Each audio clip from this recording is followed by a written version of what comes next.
ফার্মগেটে metro রেলের bearing pad পড়ে পথচারী নিহত। বিস্তারিত দেখুন নাসির উদ্দিনের প্রতিবেদনে। রাজধানীর ফার্মগেট এলাকায় মেট্রো রেলের পিলারের একটি বিয়ারিং প্যাড খুলে পড়ে গেছে। এতে নিচে থাকা একজন পথচারী নিহত হয়েছেন। এ ঘটনায় রোববার দুপুর 12:30 থেকে মেট্রো রেলের চলাচল বন্ধ হয়ে গেছে। এর আগেও গত বছর সেপ্টেম্বরে ফার্মগেট এলাকায় বিয়ারিং প্যাড খুলে নিচে পড়ে গিয়েছিল।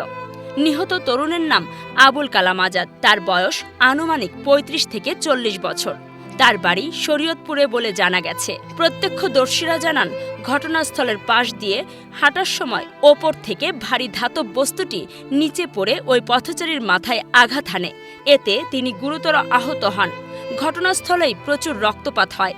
স্থানীয়রা দ্রুত তাকে উদ্ধার করে হাসপাতালে নিয়ে গেলে চিকিৎসক মৃত ঘোষণা করেন। Dhaka mace transit company limited সূত্র জানিয়েছে, এ ঘটনার কারণে দুপুর 12:30টার দিকে উত্তরা থেকে মতিঝিল পর্যন্ত পুরো পথেই মেট্রো রেল চলাচল বন্ধ হয়ে গেছে। কখন চালু হবে তা এখনও নিশ্চিত করা যায়নি।